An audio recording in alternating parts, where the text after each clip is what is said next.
Assalamualaikum warahmatullahi wabarakatuh. Selamat datang kembali di podcast KJRI New York. Nama saya Herbayus, adalah konsultan sosbud KJRI New York.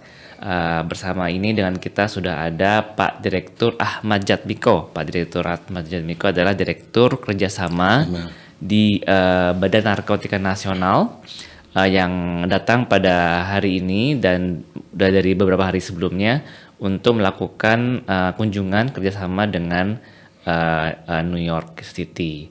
Nah, podcast Kajian New York sebagaimana diketahui teman-teman semua adalah sebuah wahana untuk komunikasi dan jembatan untuk saling menyapa antara Kajian New York dengan masyarakat, baik itu dengan sektor perlindungan, sektor ekonomi maupun sektor sosial budaya. Nah, marilah kita bincang-bincang dengan Pak Ahmad Jatmiko. Pak Dir, selamat datang di podcast KJRI New York. Apa kabar? Selamat datang, terima kasih Pak Mas Bayu. Alhamdulillah dalam keadaan baik meskipun masih terasa dingin. Belum terbiasa Pak ya dengan Iya. dengan suhu kota New York ya Pak ya. Nah, Pak Dir, boleh tahu Pak Dir di sini dalam kesempatan apa dalam kunjungan dinasnya ke KJRI New York? Baik, terima kasih. Kedatangan kami kebetulan berdua didampingi oleh Pak Deputi Pencegahan Pak Sarif Hidayat adalah intinya dalam rangka meningkatkan kerjasama BNN dengan Amerika Serikat, Indonesia dengan Amerika Serikat. Iya. Kami sudah menemui Biro INL, Kemlu AS, kemudian juga yang namanya KADKA. KADKA itu salah satu dari LSM yang disalurkan kegiatannya oleh INL tadi. Kemudian yang terakhir kami berkesempatan ketemu dengan pihak New York Police Department. Baik. Nah, di New York sendiri, di kota New York sendiri, apa ada hal-hal yang dihasilkan dari kunjungan dengan NYPD ini, Pak? Terutama kunjungan itu terkait dengan sharing informasi, baik itu sharing informasi mengenai data-data narkoba, sindikatnya, dan kemudian penjajakan kemungkinan ada bidang kerjasama lain yang bisa kita garap gitu. Iya, saya rasa banyak hal-hal yang bisa dikerjasamakan ya Pak ya antara New York Police Department NYPD dengan BNN ya, karena keduanya juga mempunyai wewenang tusi untuk di bidang pemberantasan pencegahan gitu ya.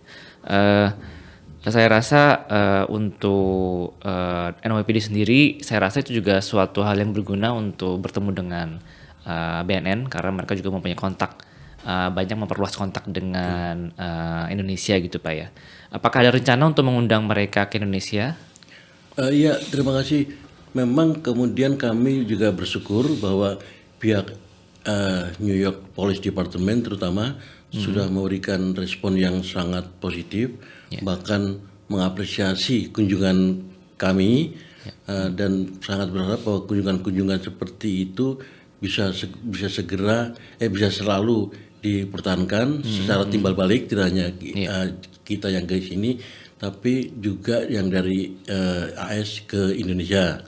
Nah, terkait itu juga dalam rangka untuk meningkatkan kerjasama itu, kebetulan tanggal 26 atau 27 Juni ini kita kan akan merayakan Hari Anti Narkoba Internasional, yang kita sebut sebagai Hari Anak Anti Narkoba Internasional. Nah, pada kesempatan itu kami mengundang beberapa counterpart dari luar negeri, termasuk kami juga mengundang pihak Amerika Serikat, pihak NYPD. Iya. Dan mudah-mudahan mereka bisa datang ke Jakarta atau ke Bali, Pak Adir?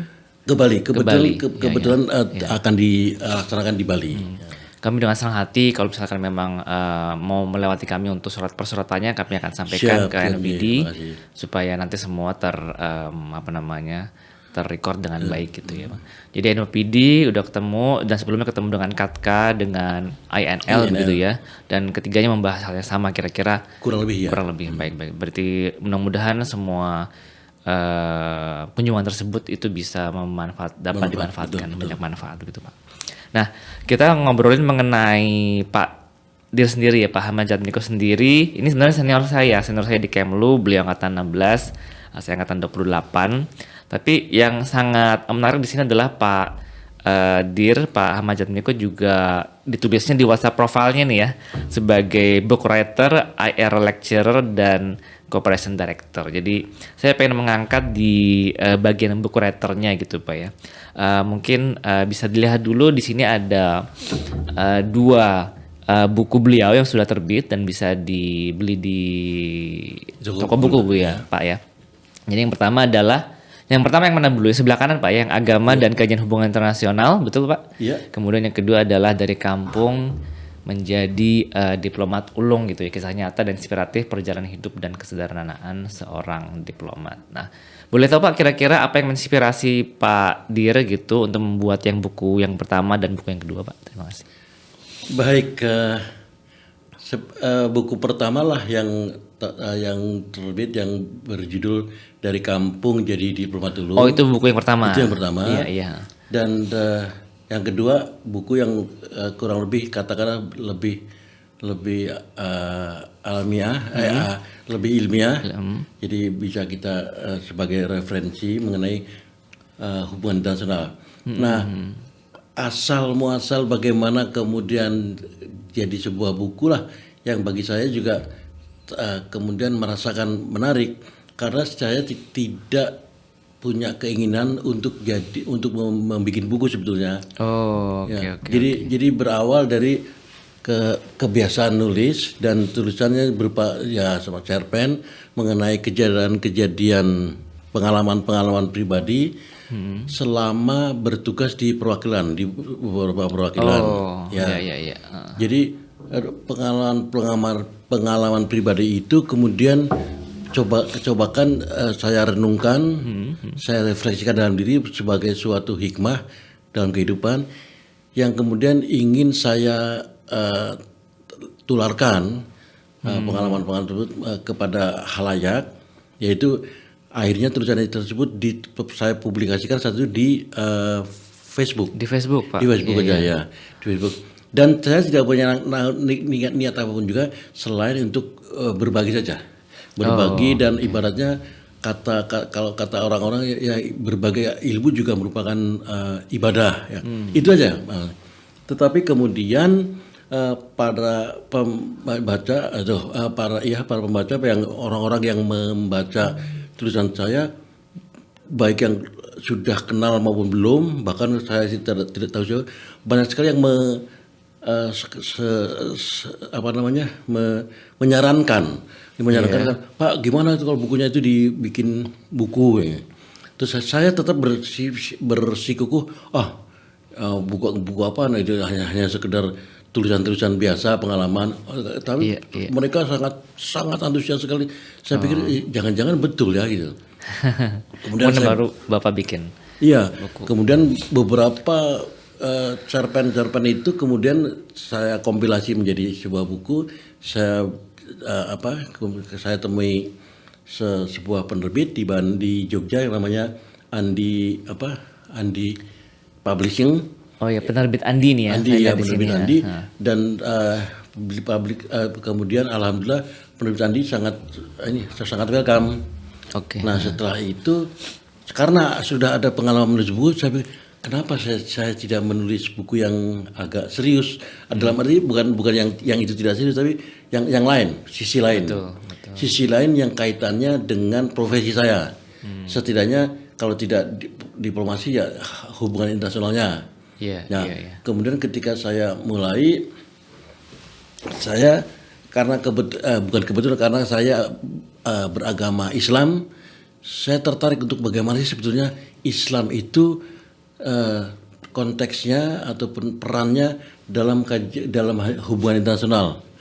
Setelah saya baca-baca, ternyata menarik juga. Kemudian jadilah buku itu. kedua. Ya, buku kedua ini saya tulis pada saat sedang penugasan di Bogota, Colombia. Dan alhamdulillah buku ini sangat berkesan secara pribadi. Saking antusiasnya bikin buku ini, kemudian saya terakhir saya kolaps. Oh, karena terlalu sibuk Terfokus ya, untuk menulis. Betul. Saking semangatnya setiap malam. Pada pas terakhir saya kolaps betul. Iya. Tapi alhamdulillah sih Selesai ya Pak ya. Iya. Jadi yang sebelah kiri ini yang Diploma Tulung ini itu artikel-artikel cerpen-cerpen terpisah Pak ya. Kemudian Bapak kumpulkan. Jadi semacam true story lah gitu. Oh iya, makanya ada true stories itu. Nah, itu berarti Bapak kumpulkan dari setiap kali penempatan gitu Pak ya. Bapak boleh tahu Pak udah berapa kali penempatan Pak? Saya pernah di KBRI Laos. Pertama ya. Ya. Yang pertama. Kemudian cross posting ke KBRI Tokyo. Ya. Iya. Kemudian berikutnya saya di KBRI Copenhagen full selama 4 tahun. Kemudian lagi berikutnya saya di KBRI Singapura cross posting ke KJRI Kucing Sarawak. Berikutnya kemudian terakhir saya bertugas di KBRI Colombia Bogota. Di Colombia Bogota juga bisa saya katakan sebagai cross posting karena belum selesai, baru 2 tahun kemudian saya ditransfer sebagai direktur kerjasama BNN. Oh, belum selesai tugasnya di Colombia. Belum selesai. Baik. Nah, ini kalau gitu ini berarti Bapak lama buatnya dong karena kan Bapak dari pertama nih yang bikinnya ya. Oh, tidak begitu cerita. Jadi ceritanya kan dalam setiap penempatan saya memang selalu bikin semacam memori ataupun diary yang sudah saya kumpulkan. Jadi ketika saya harus nulis itu saya buka-buka aja file-file itu. Terutama kan yang paling penting masalah ini terjadinya kapan, terus apakah dengan begitu kita terpancing untuk merekonstruksi lagi situasi itu. Nah, itu. Iya. Oke, berarti. Iya. Ya berarti baguslah Pak, berarti setiap kali penempatan Bapak bikin catatan gitu ya Pak ya. Iya. Kemudian baru di compile dengan baik baru di akhir-akhir gitu Pak ya. Dan memang cerita-cerita itu lebih banyak cerita yang dimensi pribadi, dimensi personal, bukan dimensi personal, bukan dimensi kedinasan. Kemudian itulah yang memang coba saya tularkan. Baik, ini tersedia di toko buku di mana saja? Iya. Toko-toko buku insya Allah ada. Di online juga ada Pak ya? Ada. Baik. Jadi selamat Pak. Dan saya dengar juga ada buku ketiga katanya Pak ya, yang sedang dalam persiapan. Betul. Ada buku ketiga kurang lebih judulnya Kajian HI dan Teori Sekuritisasi. Kemudian relevansinya karena saya kebetulan sekarang tugas di BNN, kemudian implementasinya dalam konteks narkoba global begitu. Jadi di HI itu ada salah satu pendekatan baru ya. Jadi yang namanya sekuritisasi ya. Sekuritisasi ya artinya pendekatan yang menarik buat saya untuk melihat suatu kasus, suatu kejadian tidak dengan cara pandang orang-orang kebiasaan, melihat suatu ancaman atau keamanan. Jadi kalau sekuritisasi menarik itu ancaman itu bukan sesuatu yang subjektif dan bukan pula sesuatu yang objektif. Itu menarik. Tapi dia katakan itu sesuatu yang subjektif. Jadi keamanan atau ancaman itu sangat tergantung dari penguasa ataupun pembikinnya. Kalau dia mengatakan itu ancaman, nah dia harus meyakinkan bahwa kepada audiens bahwa dia ancaman. Apakah dia akan menjadi ancaman atau tidak tergantung dari keterterimaan si audiens.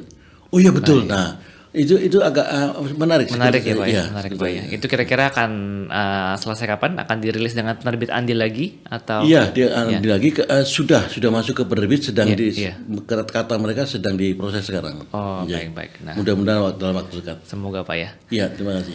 Nah, kita tahu sendiri Pak di Kemlu mungkin belum banyak diplomat yang membuat buku. Saya tahu ada beberapa yang membuat tapi belum banyak lah, kita masih bisa hitung dengan jari gitu ya.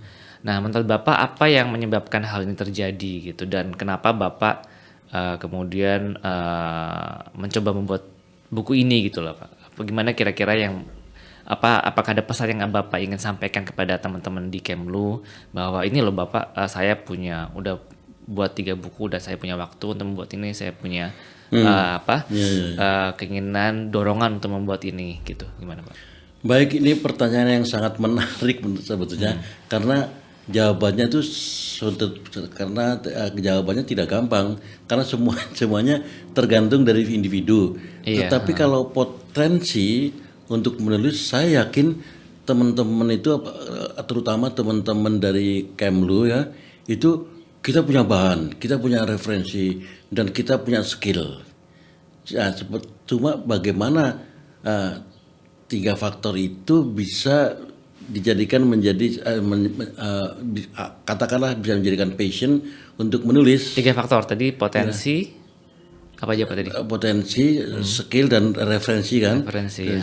Dan kita tuh sudah cukup lah. Ya, ya. Nah, masalah kemudian bagaimana kita bisa nulis itu tadi, yang masing-masing orang butuh motivasi. Iya. Ya. Tadi saya katakan tadi kan motivasi saya betul-betul untuk untuk beramal, beribadah. Saya ingin menularkan pengalaman itu.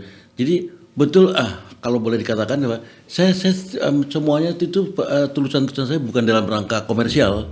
Memang betul-betul tujuannya untuk sharing aja. Jadi saya sampai ya katakanlah sampai sekarang ini pun saya nggak peduli ada berapa pemasukan dari buku saya karena ada semacam kepuasan ketika Telah membuat buku gitu setelah selesai. Iya. Nah, motivasi itulah yang mungkin masing-masing atau teman-teman juga Beda-beda ya Pak. Beda-beda masing-masing. Banyak kan orang bilang, aduh saya nggak punya waktu nih Pak bikin buku gitu ya. Kadang-kadang itu juga satu Iya. alasan klasik gitu ya. Biasanya seperti itu. Padahal waktu menurut saya sih waktu pasti ada. Iya. Iya. Berarti saya rasa banyak yang mempengaruhi Pak ya faktor untuk apakah dari dalam sendiri, mungkin dari berbagai tempat posting, kemudian mungkin dari kepri-keprinya juga mungkin memberikan dorongan dari segi keluarga gitu ya. Jadi semua mempengaruhi Pak Dir gitu ya untuk membuat buku gitu ya. Tapi yang paling jelas yang saya rasakan adalah bahwa nulis itu ternyata kita tuh memiliki keasikan tersendiri itu. Menyenangkan gitu Pak. Iya, menyenangkan ya. Menyenangkan sekali. Tapi nanti jadi lupa sama makan, makanya sampai Pak Adir pernah kolaps gitu ya. Kalau itu karena kelengahan saya. Tapi keluarga terutama istri itu cukup suportif Pak ya terhadap hobi untuk menerus dan membuat buku. Iya, itu bukan cuma suportif, memang sangat vital terutama dukungan istri ya. Bahwa saya suka nulis, jadi kalau pulang dari kantor itu saya udah nggak kemana-mana nulis. Artinya salah satu korbannya kan istri, karena istri tidak begitu diperhatikan atau kurang, tapi karena istri support ya sudah, saya alhamdulillah ya. Oh siap ya. Baik, terima kasih banyak loh Pak Dir atas sharingnya pada hari ini gitu ya. Baik teman-teman, Bapak Ibu sekalian, terima kasih atas podcast pada hari ini. Saya juga mengucapkan terima kasih kepada Pak Dir Jatmiko yang telah sharing terhadap kunjungannya di New York dan juga bagaimana pembuatan buku beliau menginspirasi kita semua. Terima kasih kepada Bapak Ibu, para pendengar, para pemirsa yang ada di Instagram dan YouTube kami. Jangan lupa di komen, di subscribe dan di like. Wassalamualaikum warahmatullahi wabarakatuh. Waalaikumsalam warahmatullahi wabarakatuh.